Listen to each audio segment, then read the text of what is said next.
방금 소개받은 나스테크 김도희 교수입니다. 여러분 아마 오늘 이 자리가 아까 우리 김대중 위원장께서 이런 말씀드렸지만 어떤 면에서 장애인의 정책의 기준이 되는 것이 제도가 되겠습니까? 그 중에서 가장 중요한 장애인 기본법에 대해서 오늘 새롭게 하나의 어떤 면에서는 이런 저는 도전장애로 생각합니다. 도전을 하는 그런 처신하는데 1981년도 신장애자 복지법 할 때 제가 그 당시에 대구대학의 우재형 교수님이 일본 통이 돼가지고 그 당시에 그 법을 일본의 장애인 심신장애자 대책기본법을 그냥 벤치마킹 해가지고 살짝 우리 걸로 만들었거든요. 그 당시 저도 그 옆자리에 그분이 대구대 교수님이 돼가지고 같이 있게 됐어요. 그래서 이 법이 어떻게 해서 만들어지게 됐느냐는 것을 잘 압니다. 근데 그 법은 그 당시는 시설 기준만 있는 시설, 복지시설, 그러니까 장애인 복지시설을 어떻게 하면 하도 많이 버리니까 옛날에는 거의 장애인들은 다 버려져서 시설에 들어갔어요. 그러다 보니까 그걸 기준해 가지고 했던 법이 바로 심신장애자 복지법으로서 조항도 그렇게 많지가 않았습니다. 한 6개 저 카테고리밖에 없었는데 물론 지금까지 이제 건 한 20차례 이상 개정이 됐지 않습니까? 그래서 지금은 장애인 복지법 원래 자에서 장애인으로도 바꾸고 해서 이 법이 이제 여기까지 왔는데 여전히 이 법을 가지고 있는 것은 복지입니다. 웰페어적인 시혜적 복지입니다. 그것이 줄기를 흘러가고 있는데 아마 이제 여기 오늘 논의되고 하는 것은 장애인 기본법은 휴먼 디그니티 장애인을 장애인으로 보는 것이 아니라 정말 천부적인 하나의 인권을 가진 인간으로 보는 관점에서 접근하는 하나의 기본이 되기 때문에 이 법의 제정이나 시행은 꼭 필요하다고 생각합니다. 그래서 본격적인 토론에 들어가겠는데 먼저 오늘 우리 발제를 해주실 전동일 우리 강원대학교 사회복지학과 우리 교수님 전동일 박사님께서 파워포인트를 준비했습니다. 그래서 여러분들 아마 법 그냥 딱딱하게 얘기하면 재미 하나도 없지요. 그러니까 오히려 파워포인트로 해서 여러분들에게 설명드리는 것이 훨씬 더 이해가 잘 될 것 같아요. 그래서 먼저 제가 여기서 이제 우리 전 박사님 좀 연구를 많이 하셨어요. 연구를 많이 하셨는데 파워포인트로 하는 발제를 듣고 본격적인 토론에 앉아서 하도록 하겠습니다. 전 박사님 나와주시기 바랍니다. 여러분 정말 수고를 많이 하신 박사님께 박수 좀 보내주시기 바랍니다. 안녕하십니까. 소외받은 전동이라고 합니다. 지금 앞에 나와 있는 파워포인트 영상은 자료집 95페이지부터 있습니다. 잘 안 보이시는 분은 자료집을 참고해 주십시오. 먼저 이 자리에 이제 불러주셔가지고 이제 기쁘게 생각합니다. 그리고 이제 이 장애 기본법이 이 법안이 확정된 거라기보다는 장애인과 그다음에 여러 장애인 단체로부터 의견을 수렴하고 점진적으로 좀 수정해 나갈 수 있는 기회라고 알고 있습니다. 그래서 이제 좀 더 여러분들이 많은 의견을 주신다면 이 내용을 바탕으로 해서 다음 토론회가 준비되어 있는 걸로 알고 있습니다. 그때 좀 더 반영해서 좀 더 나은 법안을 만드는 그런 자리로 삼았으면 좋겠습니다. 이게 함께 이 장애인 관련 이 법안들을 정비하는 그런 기회가 됐으면 하는 바람입니다.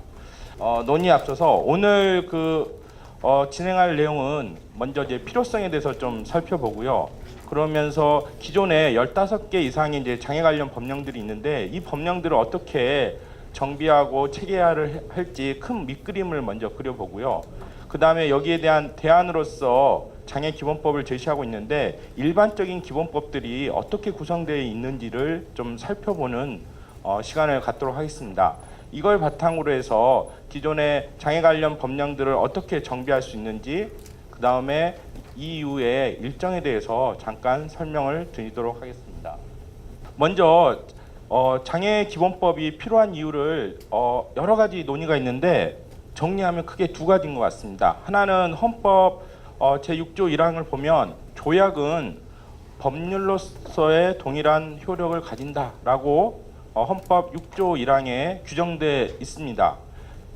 그럼에도 불구하고 이 장애인 복지법이 CRPD 장애인 권리협약과 동등한 효력이 있다라고 주장하기가 좀 어려운 게, 헌법재판소와 이제 대법원 판례들을 좀 살펴보면 인권과 관련된 국제 인권과 관련된 협약들에 대해서 국내법적 효력을 인정하지 않고 있습니다. 이 말은 무슨 말이냐면 CRPD에 있는 내용을 가지고 재판에 권리 침해를 받았다라고 소송을 행정소송을 걸면 이 UN CRPD를 근거로 해서 재판을 해주지 않는다는 이야기입니다. 이 내용에 대해서 이제 여러 가지 의견들이 분분한데 그 기본적인 시각은 이제 인권 관련 국제 조약들이 어떤 이제 구체적으로 재정도 확보돼야 되고, 그다음에 정책도 마련돼야 되고, 프로그램들이 만들어져야 이게 권리를 침해했는지 안 했는지를 살펴볼 수 있는 그런 현실적인 문제가 우선적으로 고려가 돼야 되는데, 이 국제 규약, 국제적인 조약 내용들을 국내 실정법에 반영하지 않으면 뭐 그렇게 효력이 없는 그런 그냥 조약에 불과한 수 있습니다. 그래서 이번 기회에 어떻게 하면 이 국제 패러다임의 변화의 반영이라고 볼 수 있는 CRPD 내용을 국내법에 반영할 수 없을까라는 게 이 장애 기본법의 핵심적인 필요성의 하나라고 보여집니다. 두 번째는 장애인 복지법이 2000년대 이후에 다양한 법으로 이제 분화 개정 제정되었습니다. 이 이후에 이 법들이 워낙 많다 보니까 이제 법들이 오히려 이게 무슨 법이 있는지 알기도 어려운 부분도 있는 것 같습니다. 그래서 법률 좀 체계하고 그 다음에 이 이념들을 어떻게 국제 패러다임의 변화라고 볼 수 있는 CRPD 내용을 국내법에 어떻게 반영할 수 있을까라는 그런 고민에서 이걸 반영할 수 있는 방법을 찾는 와중에 장애 기본법이라는 방안을 좀 고민하게 됐습니다. 기본법을 구성함에 있어서 기존에 일반적인 기본법이라고 했던 법이 한 50여 가지가 있습니다. 이 법들을 좀 참고를 해서 정비를 좀 하기 위해서 이제 살펴보는 그런 과정을 거치게 됐습니다. 그 전에 이제 장애 관련 법령들이 한 대략 15가지가 있는데 이 법령들을 좀 체계하는 방안들을 좀 모색하기 위해서 기본적으로 장애 관련 법령들을 이렇게 정리를 하면 크게 1차적 법령, 그다음 2차적 법령으로 그냥 나눠볼 수 있을 것 같습니다. 법률 내용이 장애인이나 장애인의 복지에 관해서 전반적으로 논의하고 있는 것을 1차 법령으로 좀 정의를 했고요. 2차 법령은 문화기본법이라든지 뭐 사회보장기본법이라든지 아니면 그 교육기본법이라든지 이런 여타의 법률에서 장애 관련 내용을 잠깐 아니면은 일부 이렇게 규정하는 법률들을 2차 법령으로 좀 나눠볼 수 있지 않을까라고 생각을 합니다. 이러한 사고의 토대에서 법령을 좀 정비하려고 했었는데 그 전에 장애 관련 법령들을 정비하고자 하는 노력들이 여러 시도가 있었는데요. 그 중에 하나가 이제 박병식 박사님께서 정리하셨던 체계가 기본적으로 헌법하고 그 밑에 나와 있는 이제 사회복지사업법이라든지 사회보장기본법의 관계에 있어서 장애 관련 법령들을 크게 장애인 차별금지법하고 그 다음에 기타 장애인 복지 서비스 관련법으로 크게 이혼화하는 방식으로 정리를 했습니다. 그 차원에서 사회복지사업법이나 사회보장기본법이 일부 관련이 있는 형태로 정리하는 보시는 바와 같이 자료지 97페이지 하단에 나와 있는 내용으로 이제 구성을 했는데요. 장애 관련 법령을 크게 장애인 권리구제에 관한 장애인 인권법이라고 하는 부분과 서비스법이라고 나누는 법으로 이원화했다고 해서 저는 이거를 이원화 체계 방안으로 이제 명명을 했습니다. 그런데 여기서 우리가 좀 생각을 해봐야 될 게 어떤 복지관을 이용한다든지 아니면 직업재활 시설을 이용한다든지 이런 거는 다른 일반적인 사회복지 정책들이 대부분 급여, 특히 통장에 돈을 현금을 입금시켜주는 형태로 지원을 하는데 이와 같이 어떤 시설을 이용할 수 있는 형태 급여도 법률적으로는 급여 청구권이라는 법률의 형태로 자리 잡고 있습니다. 그래서 이것들을 서비스라고 분리하는 게 크게 법률적으로 의미가 있을까라고 하는 생각에 이게 구분을 한다는 게 큰 의미가 있을까라고 판단을 합니다. 대체적으로 법령들은 대체적으로 이제 실정법과 그다음에 절차라는 건 내가 권리를 침해를 당했을 때 이거를 구제를 받기 위해서 어떠한 절차를 거쳐야 되는가 이렇게 크게 절차법과 실정법으로 두 가지로 이제 구분을 하게 되는데요.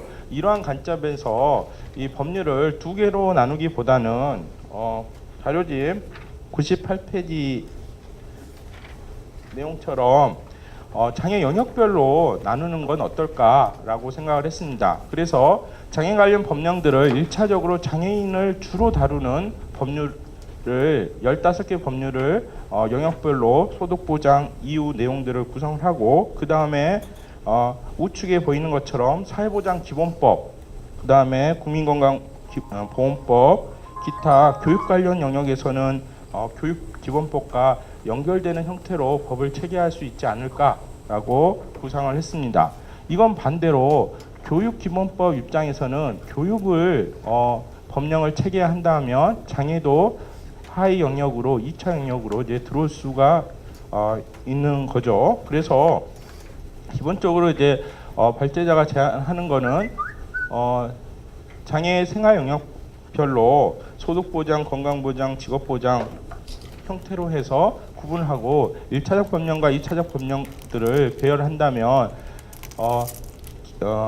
장애 기본법과 사회보장 기본법의 관계를 어떻게 설정을 해야 되는가 이 고민과 사회복지 사업법과 그다음에 장애 기본법의 관계를 설정하는 데 있어서 괴리 문제를 좀 해소할 수 있지 않을까. 그래서 사회복지 사업법 같은 경우는 복지 서비스와 관련된 법령으로, 그다음에 사회보장 기본법은 소득보장 관련된 기본법과 여타 영역과 관련이 있는 걸로 체계화할 수 있다라고 생각을 해서 이러한 체계에서 법을 구성하는 게 바람직하지 않는가라고 연구를 했습니다.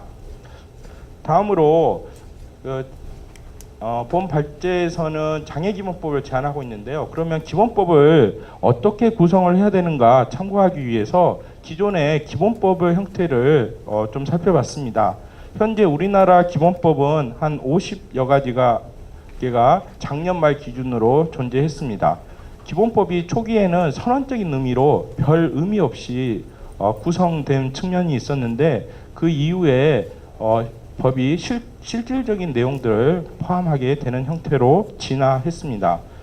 자료집 37페이지 보시면 우측에 기본법임에도 불구하고 시행령과 시행규칙을 갖고 있는 기본법이 다수 존재합니다. 참고하시고요. 그 다음에 이제 이 기본법들에 대해서 특징들을 좀 살펴봤습니다. 일단 크게 보면 기본법이 시행령 시행규칙을 제정하지 않는 법률은 그다지 많지 않다. 그래서 한편으로 장애기본법의 내용들을 선언적이라는 비판도 있을 수 있지만 실질적인 실정 내용들로 담을 수도 있다라는 것들을 참조해 볼 수가 있습니다. 다음으로 우리가 이제 좀 어떻게 하면 CRPD의 정신과 이념, 그 다음에 기본 장애 관련 법령들이 다수 존재하는데 이 법령에 있어서 국제 패러다임의 사고를 다른 장애 관련 법령들에서 관통하게 할 수 있을까라고 이제 고민했던 부분이 타 법률과의 관계에서 이제 규정을 하고 있습니다. 타 법률과의 관계가 45페이지 보시면 장애 기본법의 기본적인 취지가 장애 관련 법령들에 있어서 어떤 의료적 패러다임이 아닌 사회적 패러다임을 어떻게 다른 법령에 강제할 수 있을까라는 측면에서 좀 고려를 한다고 하면 45페이지 하단에 보면 우선 적용을 하는 법률이 8개 존재합니다. 그 다음에 다른 법률에 있어서 그 규정이 없는 경우에 이 기본법을 적용을 해라라는 법률이 존재하고요. 그 다음에 먼저 이 기본법을 제정한 이후에 이 기본법과 취지에 맞지 않는 법령들은 사후에 개정할 때 이 법령을 이 취지에 맞춰서 개별 법령을 적용하는 방안으로 구성되어 있는 기본법이 있습니다. 이런 제4조에 있는 이 법률, 타법률과의 관계가 다른 일반적인 개별 법령과의 차별성이라고 볼 수가 있습니다. 그래서 기본법의 그 내용들을 담고 다른 개별 법령들의 체계에서 우월성을 인정하는 규정이라고 볼 수 있는데요. 그런데 저희 장애 기본법 같은 경우는 이 우선 적용하는 방안을 다른 기본법에서 채택한 방법을 통해서 장애 패러다임의 확산을 고려할 수 있다라고 판단을 했습니다. 이 방법을 택함으로써 이제 법률 간에 생기는 괴리 문제나 상충 문제를 해소할 수 있지 않을까라고 판단을 하였습니다. 다음으로 이제 연차별 시행 계획을 살펴보겠습니다. 장애 기본법 이전에 장애인복지법에 연차별 시행 계획이라는 게 규정되어 있습니다. 그러니까 장애인복지법에도 5개년 계획을 수립하도록 되어 있고, 그 다음에 연차별 시행 계획을 세워서 복지부에서 국회에 보고하도록 규정이 되어 있는데, 이 장애인복지법이 5년 단위로 기입하다 보니까 이게 정부가 바뀔 대통령 선거 주기가 5년이고 그 바뀔 때마다 결과에 대해서 계획을 수립했으면 그 계획이 제대로 이행되었는지 살펴보는 부분에서 좀 유야무야되는 부분이 있는 것 같습니다. 그래서 계획을 수립하고 그 계획이 제대로 이루어졌는지를 연차별로 살펴본다면 이 법률에 그 다음에 실질적인 그 실효성 확보에 큰 도움이 될 거라고 보여집니다. 그래서 연차별 시행계획이라는 규정이 있는데 이 규정에도 불구하고 좀 더 이 체계를 명료하고 그 다음에 대중들에게 공유되고 공개될 수 있도록 마련하는 게 필요하다고 보여집니다. 다음으로 이제 영향평가 제도라는 게 있습니다. 장애 관련 이제 정책들이 이제 여러 부처에서 수립되게 되는데 그때마다 이제 장애 관련 법령들을 만드는 것도 필요하지만 기존의 정책들이 장애 친화적이지 않다면 그 법령들이 사후에 살펴보면 많은 비용과 이제 폐단들이 발생하는데 이것들을 법령을 제정하는 단계에서 그 영향력이 어떨지 먼저 살펴보고 기존에 있는 법령들은 장애의 정책에 있어서 어떠한 효과가 있는지를 살펴보면서 이렇게 점검해 나가는 게 장애 발전에 도움이 될 수 있을 거라고 보여집니다. 그래서 이러한 내용들을 장애 기본법 내용에 포함시키는 것도 필요하다고 생각됩니다.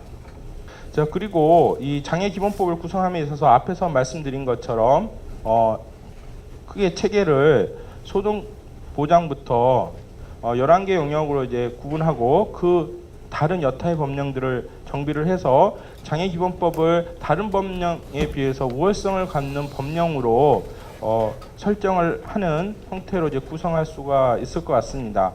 그래서 약간 2차 장애 관련 법령들에 대한 장애 포괄성을 좀 반영을 해서 다른 법령에서도 장애 기본법을 법령을 제정하거나 개정할 때 장애 기본법을 참조하도록 해서 장애 관련 패러다임의 확산을 돕는 기본적인 법률로서의 성격을 갖게 한다면 우리가 이제 장애 관련 법령이 제정될 때마다 논의해야 되는 그 노력들을 좀 더 줄이고 장애인 복지 발전에 좀 향상에 기여할 수 있지 않을까라고 생각을 하였습니다. 다음으로 이제 이러한 논의를 토대로 해서 장애 기본법의 이제 안을 이제 좀 마련했는데요. 앞에서 말씀드린 것처럼 장애 기본법이 지금 확정된 형태의 법안이기보다는 여러분의 이제 의견을 반영하기 위해서 일단 초안의 성격을 갖고 있다고 볼 수 있습니다. 아무것도 가지지 않은 상태에서 논의하기보다는 좀 더 생산적인 논의를 위해서 안을 갖고 논의하는 게 좀 논의의 생산성을 가질 수 있다고 판단해서 안을 좀 마련했다고 생각하는데요. 이번 토론 자리를 통해서 많은 의견들을 주셨으면 좋겠습니다. 크게 총칙 부분이 있고요. 2장의 내용들은 어떤 운영 체계 이게 돌아갈 수 있도록 시스템을 마련하는 데 있었고, 제 3장의 내용들은 CRPD 내용들에 대해서 반영을 할 수 있도록 기본적인 사업의 원칙과 성격들을 담는 내용으로 구성을 했습니다. 그다음에 4장 같은 경우는 이제 전달 체계와 기본적으로 이제 제도 운영하기 위한 기본 원칙들을 구성을 하였고요. 제 5장 같은 경우는 어떤 장애인 단체나 장애인들을 지원할 수 있는 어떤 근거 조항을 마련했습니다. 이후 논의가 좀 진행돼야 되는데요. 장애기본법은 장애인복지법의 일부 법 내용들을 이제 가져왔습니다. 그 내용들의 주로 원칙에 해당되는 것과 그 다음에 어떤 이제 기본 이념 같은 경우 이제 성격들이 좀 중복될 수 있는데, 이 내용들을 이제 장애인복지법에서 장애기본법으로 해서 구성을 하는 것과 이제 중복되는 문제가 발생하기 때문에 장애인복지법을 어떻게 정비할 건가, 그 다음에 장애인복지법 이외에도 뭐 보조기기 관련 법령이라든지 아니면 장애인연금법이라든지 관련 법령들이 이제 다수 있는데, 이 법령들을 이 장애기본법이 만들어짐으로써 정비해야 될 사항들이 이제 다수 발생하게 되는데요. 이것들을 어떻게 정비를 해야 될지에 대한 과제는 올해 2016년도에 진행되고 있습니다. 그 대략적인 내용을 좀 살펴를 보면요. 자료집획 2페이지입니다. 일단 장애인복지법의 내용들을 좀 살펴보면 1장 총칙부터 제9장 벌칙까지 내용으로 구성되어 있는데, 주로 1장과 2장 그 다음에 3장의 일부 내용들을 장애기본법으로 이동하는 방안을 생각할 수 있습니다.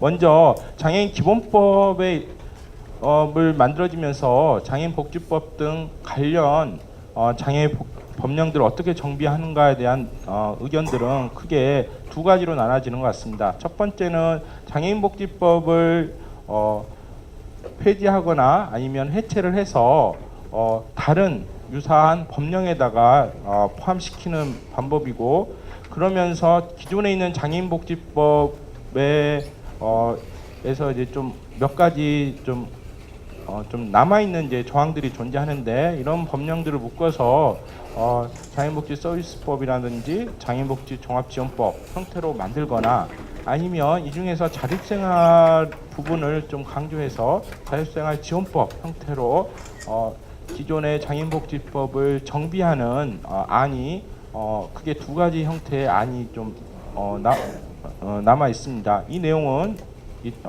지금 약간 설명드리도록 하겠습니다. 그 다음에 36조에서 37조 보면 뭐 의료비 문제라든지 39조에 장애인 자동차 규정이 있고요. 그 다음에 제4조 부분에 자립생활의 지원에 대한 법률이 53조에서 56조 내용이 있습니다.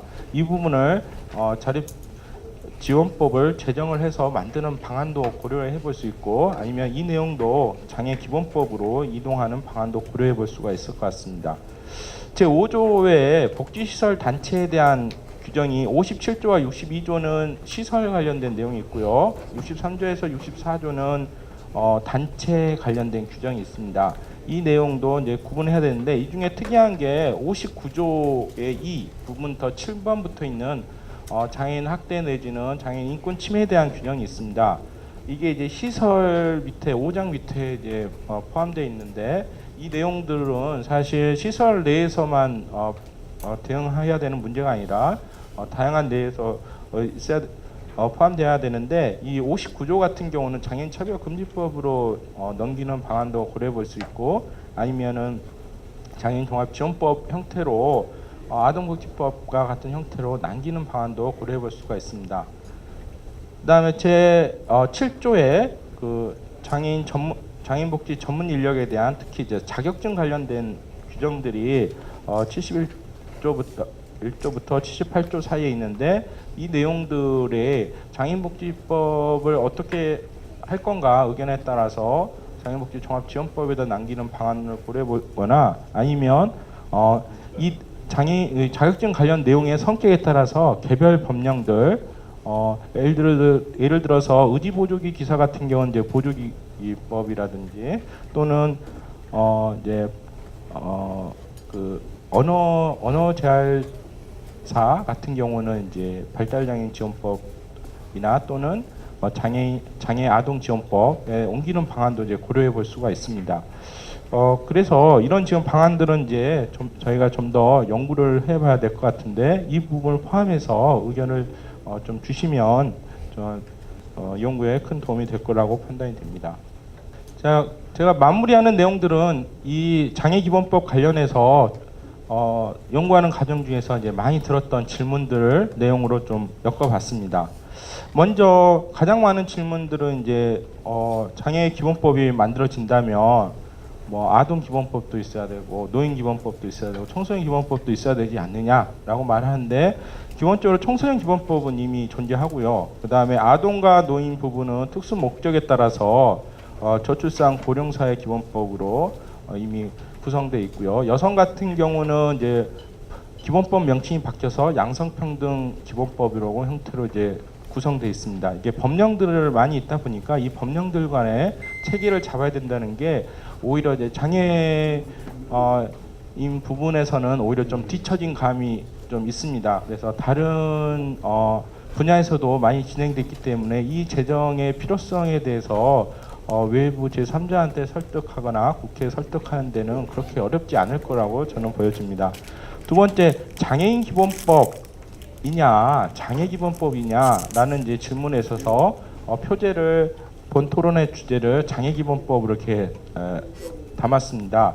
장애인 기본법과 장애기본법이 큰 어떻게 본의 차이인데 저는 이제 기본적으로 이제 기본법 법률이라는 건 국가가 국민에 대한 약속을 그 문헌으로 종이에다가 남기는 그래서 다른 말을 안 하게 하는 성격을 갖고 있다고 하면 국민에 대한 약속을 문서화한 게 법률이다라고 정의를 한다면 국가가 장애인을 어떻게 다룬다기보다는 어떤 국가가 장애가 발생했을 때 이 장애에 대해서 어떻게 다룰 건가 아니면 관리를 할 건가 지원을 할 건가에 대한 내용을 다룬다고 보여진다면 오히려 장애기본법으로 하는 게 사회적 모델에 좀 더 적합한 용어가 아닐까라고 생각하고 굳이 장애인이라는 용어를 쓰면 오히려 장애인이 인간이다 보니까 장애인에 관련된 정책이라든지 장애인 정책기본법을 하든지 장애인복지기본법을 하든지 이렇게 해서 사람을 직접적으로 논의하는 건 좀 피해야 되지 않을까라고 생각을 합니다.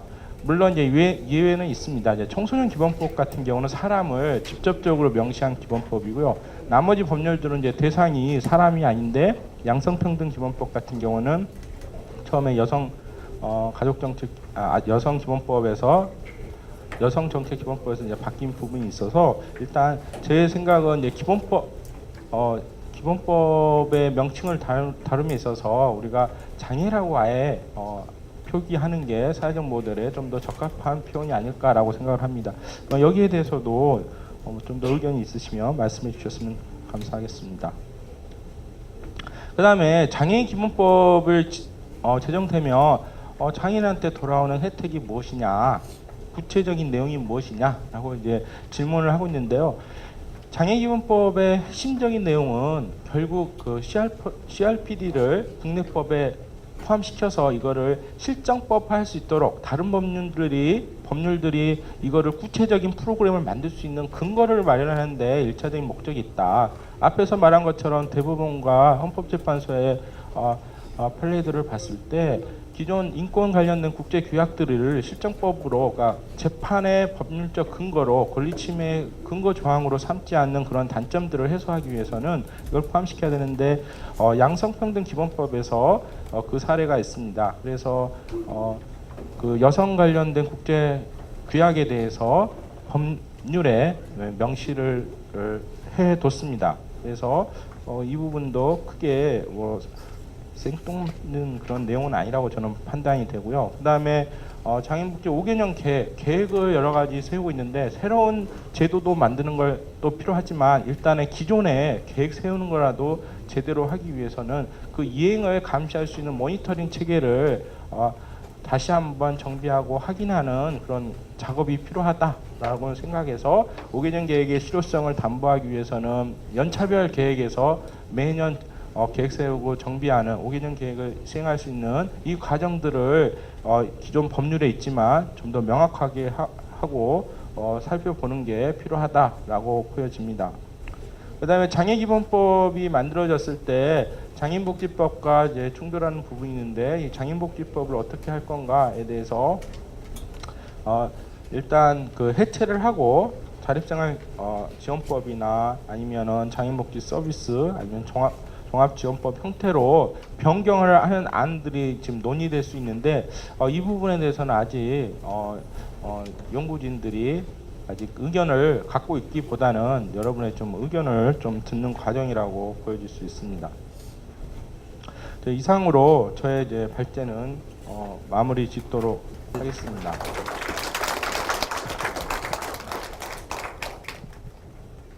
장애인 기본법의 주요 골자라든지 들어가야 될 내용에 대해서 여러분에게 파워포인트를 통해서 소상하게 설명을 해드렸습니다. 이 법이 왜 있어야 되겠느냐. 제 주안점이 시대의 패러다임이 바뀌었고 장애인에 대한 하나의 정책의 패러다임이 옛날에는 그 하나의 재활 패러다임에서 이제는 사회적 패러다임, 자립생활 패러다임으로 바뀌어가고 있기 때문에 이 법이 이렇게 가야 될 필요성이 있고 특히 UNCRPD라고 해서 유엔 장애인 권리 협약 우리나라도 이미 거기에 가입을 해서 국회의 비준을 받아가지고 가입을 해서 시행이 되고 있는 이 UNCRPD가 존재하는데 이것에 근거해서 UNCRPD는 한 50개 조항이 되어 있는데 정말 하나하나 다 장애 당사자들에게 필요하고 국가사회적으로 복지국가를 만들어 나가는 데 필요한 요소들이 거기에 담겨져 있지 않습니까?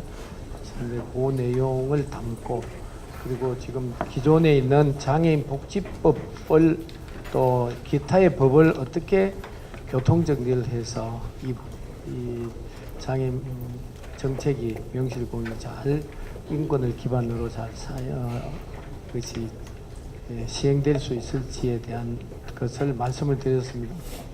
그래서 첫 지정 토론은 유엔 장애인 권리협약 이행연대지요. 연대에서 정책위원장으로 수고하고 계시는 이석구 위원장님께서 전 박사님께서 해주신 장애 기본법 하나의 그 체계라든지 재정의 방향에 대한 모색을 토론해 주시겠습니다. 안녕하세요. 반갑습니다. 예. 기본적으로 저는 또 장애인 기본법 제정에 대해서는 이제 좀 찬성을 하고요. 다만 이제 그 문제 의식이 이제 발제자께서도 얘기를 해주셨지만 장애 관련 법들이 이제 상당히 좀 영역과 이제 종류가 이렇게 많아지게 되면서 그 법들이 어떻게 서로 연계성을 가지고 그 법의 어떤 목적과 취지를 달성하는 것들이 다른 법들을 어떻게 상호 그 시너지 효과를 가져올 것인가. 그래서 그러한 것들을 통해서 전반적으로 장애인의 어떤 권리나 복지나 이런 것들을 향상시킬 수 있을 것인가, 이런 부분들이 좀 잘 정비되는 것들이 좀 필요하지 않을까 이렇게 생각이 들고요. 이번에 이러한 논의가 그러한 그 그 문제를 좀 더 이렇게 한번 연구하는 그런 계기가 되지 않을까 이렇게 생각을 합니다. 어쨌든 발제를 준비하시는 분은 굉장히 좀 힘드신 거거든요. 근데 그거를 이제 하나하나 보면서 이렇게 좀 뭐랄까 문제를 제기하는 건 사실 상대적으로 좀 쉬운 겁니다. 근데 어쨌든 제가 좀 말씀드리는 것들은 제 말이 맞고 발제자가 틀리다 이런 관점은 아니고요. 어쨌든 발제자의 관점과는 다른 저의 관점을 좀 말씀드림으로써 법이 좀 더 풍부하고 이렇게 풍성해졌으면 좋겠다라는 기대를 가지면서 몇 가지 좀 말씀을 드릴까 합니다. 일단 발제자께서 말씀하신 것 중에 장애인기본법 제2조의 기본 이념의 그 2항 제3호에 있어서 장애인에 대한 인식 개선 및 장애인에 대한 사회 참여를 제한하는 사회 환경의 개선 부분을 개선이 이렇게 돼 있는데요. 이거를 저 생각에는 장애인의 효과적이고 완전한 참여와 기회균 등을 저해하는 모든 물리적 비물리적 환경의 개선으로 좀 바꾸는 것이 좀 더 명확하게 표현하는 방법이 아닐까 이렇게 생각이 들고요. 또 이제 사망 1호에 있어서는 존엄성 보장이라고 돼 있는데요. 저는 거기에 이제 좀 더해서 그 고유성의 존중이라는 부분들이 좀 명시가 되면 좋겠다라는 생각을 좀 가집니다. 그거는 이제 그 장애인 권리협약에도 이제 고유성의 존중이라는 부분이 이제 들어가 있는데요.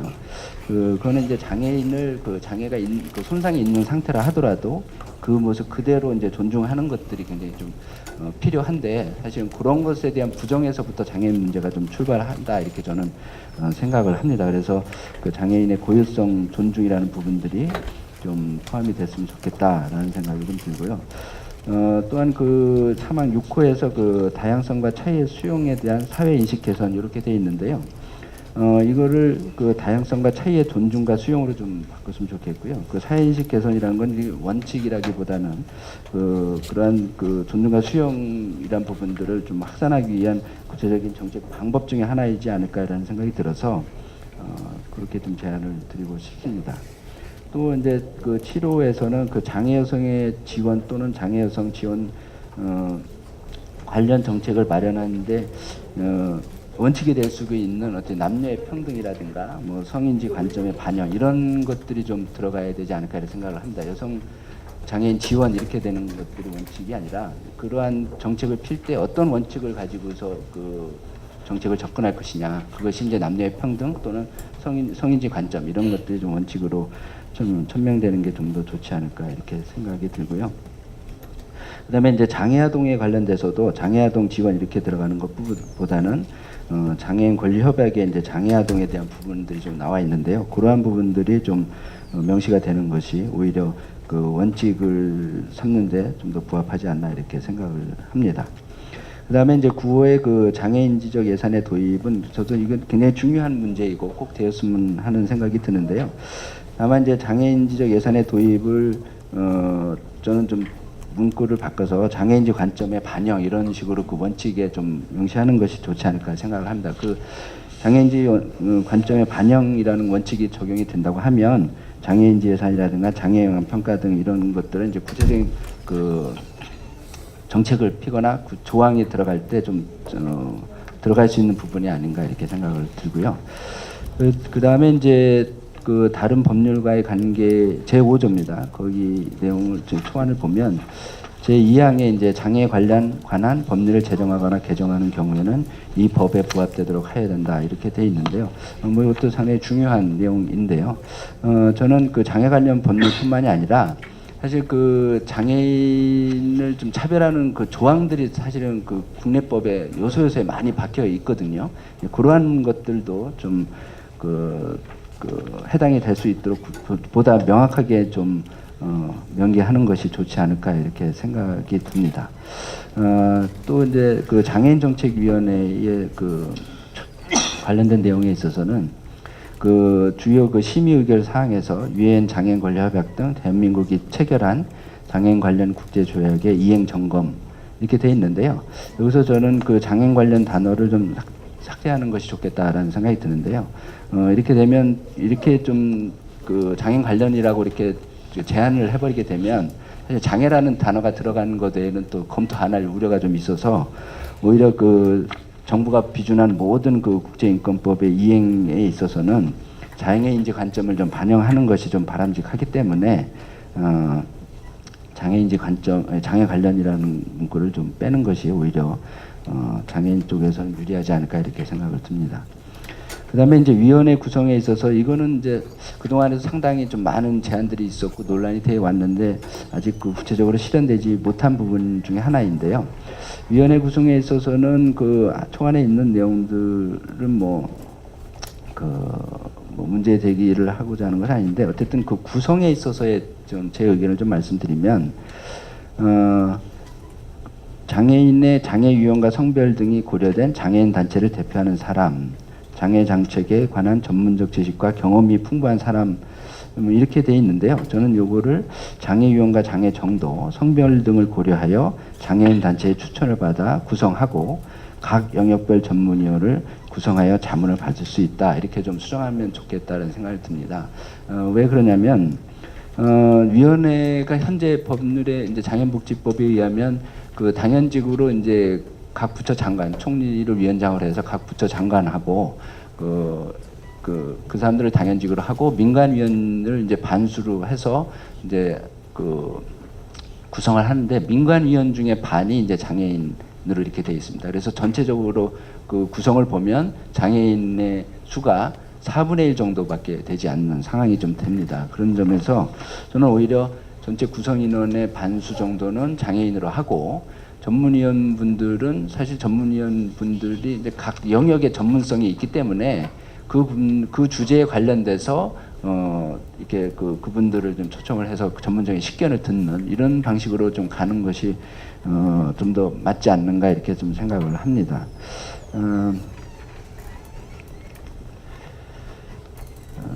그리고 이제 이것도 이제 그동안 지속적으로 장애단체가 이제 제안한 것 중에 하나가 이제 그 장애인정책위원회를 이제 상설기구로 좀 만들자 이 부분이었는데 여기서는 이제 사무국을 좀 제안하신 것 같아요. 그래서 저는 뭐 사무국도 뭐 그닥 나쁜 방안은 아니다 이런 생각이 좀 듭니다. 근데 다만 그 사무국 구성에 있어서 기본 원칙들을 좀 명시해 놓는 것들이 좀 필요하지 않을까 이렇게 생각을 합니다. 그것은 왜 그러냐면 저는 여기 사무국에도 장애인들의 참여가 좀 어느 정도 일정 보장이 돼야 된다 이렇게 생각을 하거든요. 그래서 사무국의 그 구성은 어떻게 하고 그 중에 어느 정도는 장애인으로 할 것인가 이런 것들을 좀 명시해 놓는 것들이 좀 좋지 않을까 이렇게 좀 욕심을 좀 내보겠습니다. 그다음에 이제 또 하나는 이제 장애 여성 부분이 있는데요. 사실 이제 장애 여성 부분 그러면 사실 이제 성폭력이라든가 가정폭력, 출산, 육아 이런 거에 좀 한정되는 부분들이 좀 굉장히 좀 많습니다. 근데 이 초안에서도 이제 그러한 부분들을 이제 명시를 하고 있는데요. 이제 이렇게 되면 어떻게 되냐면 장애 여성 정책들이 그거에 이제 영역이 좁혀지게 되는 그런 결과들을 좀 가져오게 되더라고요. 오히려 그런 것들보다는 이제 장애 여성들이 어떤 교육에 있어서나 노동에 있어서나 사회 참여에 있어서나 정치 참여에 있어서 남성 장애인과 이렇게 동등하게 기회를 가질 수 있는 그런 것들이 좀 정책이 아직도 굉장히 좀 미비한 상태이고 거의 전무하다고 할 수 있는데요. 오히려 이제 그런 부분들을 좀 잘 명시하는 것들이 장애 여성 부분에서는 좀 중요하지 않을까 이렇게 생각을 합니다. 그래서 예를 들면 그 장애 여성 부분에 있어서는 아까 이제 앞에도 잠깐 얘기가 나왔습니다만 장애인 정책에 있어서는 성인지 관점을 반영하는 부분, 그 다음에 일반 여성 정책에 있어서는 장애인지 관점을 반영하는 부분 이런 것들을 좀 명시함으로써 장애 여성의 그 관련 정책들이 특정 영역에 한정되는 그런 부분들을 좀 벗어날 수 있지 않을까 이렇게 생각을 합니다. 그 다음에 이제 이소 사망의 장애 아동에 대해서 이제 좀 언급이 되어 있는데요. 근데 이제 구체적인 법률 안에 이렇게 가면은 장애 아동에 대한 부분들이 좀 빠져 있더라고요. 그래서 장애 아동도 이제 사실 장애 여성만큼이나 정책의 어떤 사각지대에 있는 대표적인 그룹이라고 할 수 있는데 장애 아동에 대한 구체적인 정책 내용들도 방향이나 이런 것들 좀 명시하면서 좀 제시되었으면 좋겠다 이렇게 생각을 합니다. 근데 이제 발제문에 제가 좀 그런 의미로 쓰시지 않았을 것 같다는 생각도 좀 하긴 합니다만 장애는 사회적 위험 요소라고 하면서 국가가 이걸 효율적으로 관리해야 된다 이런 표현이 좀 있어서 저는 그게 이제 장애를 관리하는 것이 이제 국가의 역할이 아니라 근데 사실은 이제 장애를 장애이게 하는 사회 구조적인 문제들을 국가가 좀 효율적으로 좀 관리를 해야 되는 부분이 역할이 아닌가 이렇게 생각을 좀 합니다. 좀 마지막으로 정리를 좀 하면서 좀 말씀을 마치고자 하는데요. 저는 이제 그 장애인 관련 법이 이렇게 많아지는 게 사실은 장점도 있고 어떤 측면에서는 좀 단점도 있습니다. 그건 왜 그러냐면 장애인 관련된 법들이 이렇게 많아짐으로써 정부의 일반 정책에서 장애인들은 자꾸 이제 배제가 되는 거죠. 그 특화돼 버리는 겁니다. 분리가 돼 버리는 경향이 있어서 이런 것들이 사실은 좀 단점으로 작용을 할 수도 있어요. 그런 점에서 저는 그 기존에 있는 그 일반 법들과 일반 정책들과 장애인 관련된 것들이 어떻게 상호 이렇게 연계될 수 있는가 이런 부분들도 연구의 어떤 중요한 한 축으로서 좀 고민되어야 되지 않는가 이런 생각이 좀 들고요. 그런 점에서 저는 그 법을 만드는 것도 중요하지만 사실 과정도 굉장히 중요하다고 생각을 하거든요. 그런 점에서 우리한테는 좀 그런 경험도 있었다고 생각을 해요. 예를 들면 장애인 고용 촉진법 만들 때 범장애가 같이 모여서 조항 하나하나 같이 만들어 나가는 그런 과정들이 있었고 또 하나는 이제 장애인 차별금지법 만드는 과정에서도 그런 경험을 우리는 충분히 해왔다고 보거든요. 뭐 국제법에 있어서는 권리협약을 만드는 과정에서도 그런 과정들이 있었습니다. 그래서 사실 그런 과정들이 있었기 때문에 그 사실 장애인들이 그런 관련 법률에 좀 더 애정을 가지고 관심을 가지고 있지 않나 이런 생각이 좀 들어서 장애인 기본법은 특히나 이제 그 다른 법들과 어떤 동일한 그 등급의 레벨에서의 법을 하나 더 만드는 것이 아니고 전반적인 법들 간의 상호 연계 체계라든 것들을 고민하면서 이제 만들어지는 법이기 때문에 오히려 그런 논의 과정과 합의의 과정과 공감의 과정들이 이 법을 만들어 나가는 과정에 좀 더 중요하지 않을까 이렇게 생각을 합니다. 그래서 저는 좀 주관하시는 단체나 그 관계 이렇게 참여한 단체들에게 좀 부탁을 드리고 싶은 거는 그러한 노력들을 좀 더 잘 해주셨으면 좋겠다라는 말씀을 드리면서 토론을 마치겠습니다. 감사합니다. 네, 감사합니다. 우리 이석구 정책위원장님 정말 CRP 예, 대표적인 하나의 이 부분에 대해서 연구를 하면서 대안들을 많이 내시는 분입니다. 장애인 기본법안 제2조의 기본 이념부터 거기에 나오는 중에서 뭐 고윤성 존중이라든지 또 그 조항 하나하나에 따라서 설명을 해주셨고요. 또 우리 조 박사님이 한 것에 관점을 좀 달리하지만은 그게 어떤 면에서는 좀 보완적인 차원인 것 같습니다. 그래서 성인지적인 관점이라든지 장애인지적 관점이라든지 이런 것도 반영을 해서 해야 된다는 말씀도 주셨고 위원회 구성에 대한 견해도 좀 밝혀주셨고 장애 아동에 대해서 이것이 상당히 사각지대에 있는데 이 부분은 꼭 짚어야 될 거 아니냐는 말씀까지 좀 다 주시면서 이 법이 잘 진행될 수 있도록 가는데 혹시 이 법으로 인해서 또 여차 또 여러 가지 빠지는 것이 있을지 혹시 소홀히 할 수 있는 것은 계속적으로 우리가 여기서 논의를 하면서 앞으로 하나의 그 연계성이라든지 보완성을 기본법 제정에 넣어야 된다는 말씀까지 주셨습니다. 감사를 드리고요. 다음 지정 토론은 대구대 사회복지학과 우리 조한진 교수님도 참 여러 면에서 우리 장애학이라든지 장애인에 대한 권리, 인권 이쪽에 대표적으로 또 활동하고 계시는 귀한 교수님인데 오늘 또 토론해 주시겠습니다.